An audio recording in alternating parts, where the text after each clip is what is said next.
What is going on, guys? It is WrestleMania here, back with another video. Just before we get into the video, don't forget to like or dislike the video, subscribe, turn on notifications, and leave a comment down below. The WWE universe is always full of what-ifs, and many have been revealed on YouTube. Plans such as Triple H wanting to have a boxing match with Mike Tyson at WrestleMania 17, and Vince McMahon revealing himself to be the father of Stephanie McMahon's first child were merely rough ideas on paper, never going further than that, thankfully.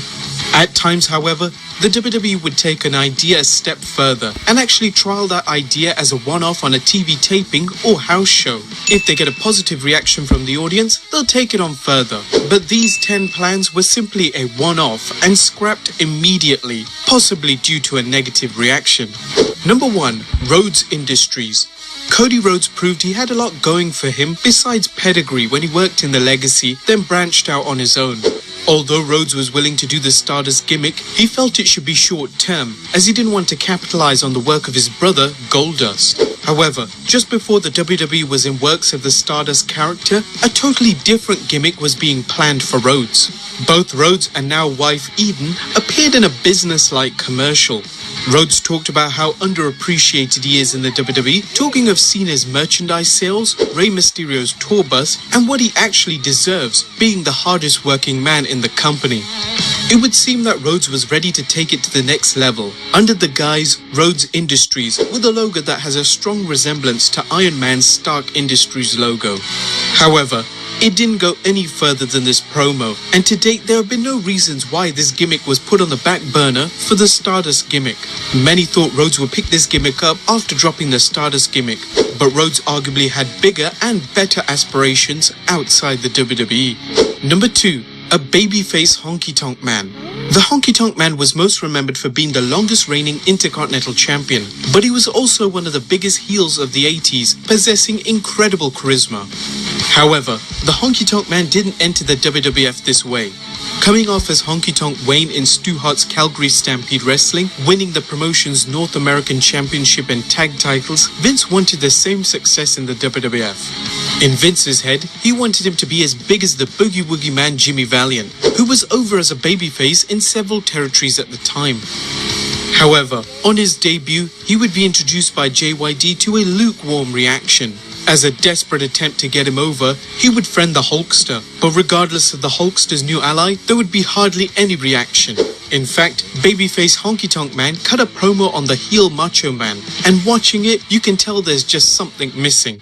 And Honky Tonk, what a way to start off a shot at the title. That's the only way to start. You know, my heart's beating rhythm and my soul keeps singing the blues. After a few weeks of failing to get over, he would be repackaged as a heel via a series of videos known collectively as the Vote of Confidence, inviting viewers at home to vote on whether they liked his style or not. Needless to say, they didn't. And amazingly, the WWF took note and turned him into the heel that we love today. Number 3. Shawn Michaels' horrendous alternate theme. When Shawn Michaels turned on longtime friend and partner Marty Jannetty, he needed to stand out on his own as a heel. One element that was imperative to Michaels' heel turn was to show off his ego, and he certainly did with his own theme tune, Sexy Boy, sung by Sherry Martel, who was infatuated with the charismatic star. Eventually, Sherry's voice was dropped in favor of Michaels singing it himself. However, before Sherry sung the famous piece written by Jimmy Hart, there was another voice.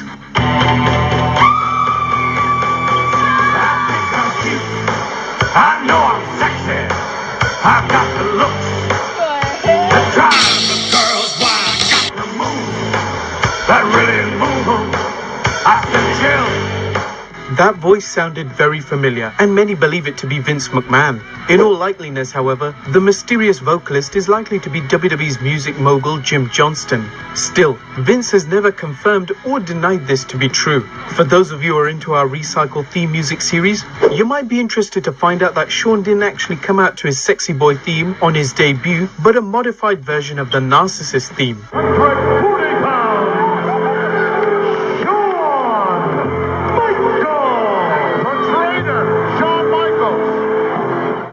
Number 4. The Rock's hip-hop theme. Speaking of themes that just don't fit, here's The Rock with one. Back in 1998, the WWF for the first time would do away with the traditional 4-on-4 Survivor Series matches and simply replace it with a tournament to crown a new WWF champion. After a controversial finish, The Rock emerged as the new WWF champion, aligning himself with Vince McMahon, creating the corporation. In a strange and one-off moment, The Rock would appear on Raw days later and would not enter to his theme Do You Smell It, but to a familiar hip-hop style beat.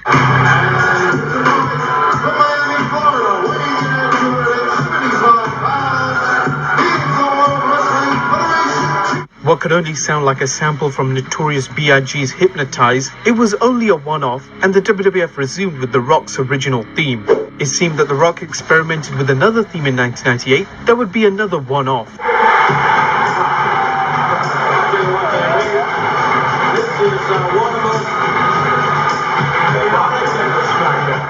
Number 5. Batista replaces Mark Jindrak in Evolution.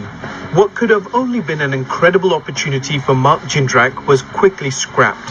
Jindrak would be amongst rising star Randy Orton, The Game Triple H, and the one and only Ric Flair to form the stable Evolution in 2002.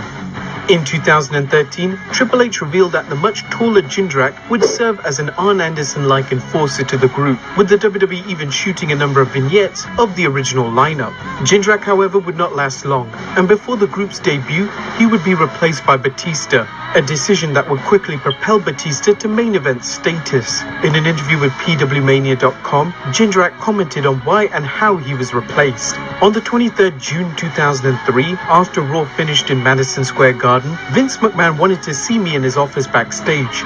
He had told me that he thought it would be in my best interest if they held me out of the group. He told me they had plans of putting me in a tag team with Garrison Cade. He thought I would be best suited as a babyface at this time starting out. I was upset being pulled from this group, but immaturity didn't let it hit home too much. I figured I'm just going in a different direction. Cool. In all actuality, Vince was letting me down easy, and I appreciate this years later. Then again, I didn't even realize I just lost out on making millions and millions of dollars and making championship opportunities. Number 6. Chris Benoit joining the $1 Million Corporation. If you were a fan of the WWF in the mid-90s, chances are you remember the $1 Million Corporation headed by Ted DiBiase. The stable consisted of many wrestlers who had exchanged their honor for cold hard cash. What you may not know is that at one point, Chris Benoit was brought in to join the stable. There is no known footage, but an incredibly rare photo shows Chris Benoit debuting in the WWF, being accompanied by Ted DiBiase in 1995. Benoit had tryout matches with Owen Hart, Bob Holly, and Adam Bomb, but Vince McMahon still passed on him. Evidently, there was more reserves for garbage men and plumbers. Whilst it would have been awesome to have Benoit, if he had been hired by the WWF at the time, he would have never have joined the Four Horsemen, and thereafter boosting his career tenfold. Number 7. Hulk Hogan's War Bonnet. Fans who saw the immortal Hulk Hogan wear a bizarre-looking helmet with a fist attached to it may be wondering what inspired the WWF to have Hogan parading around the ring with the War Bonnet, also known as the fist helmet. Of course, the answer is to sell them to fans.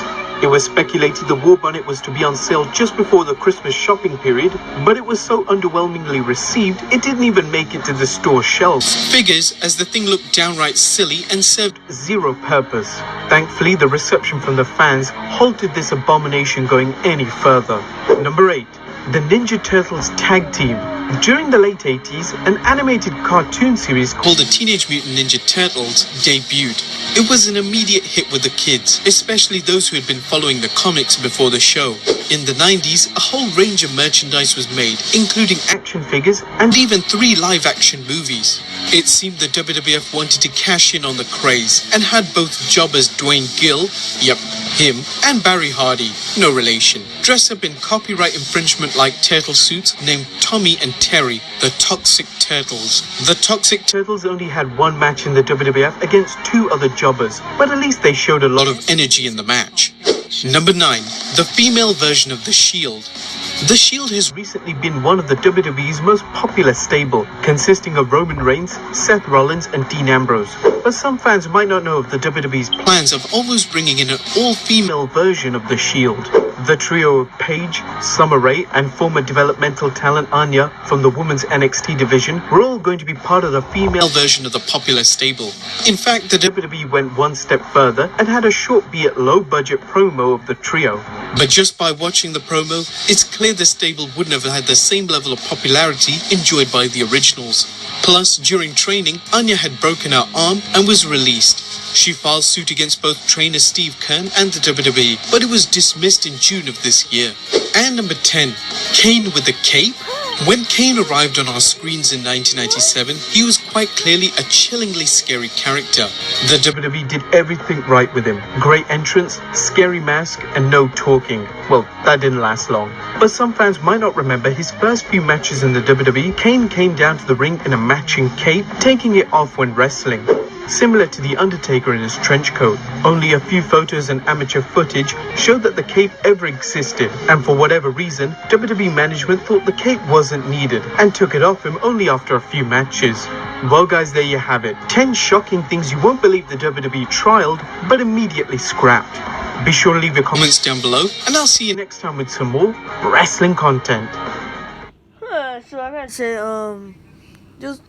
that's pretty dumb. The Ninja Turtle was dumb, and even so the 3 Shield, cause freaking women, they're not the same average looking man. So goodbye guys, see you on the next video.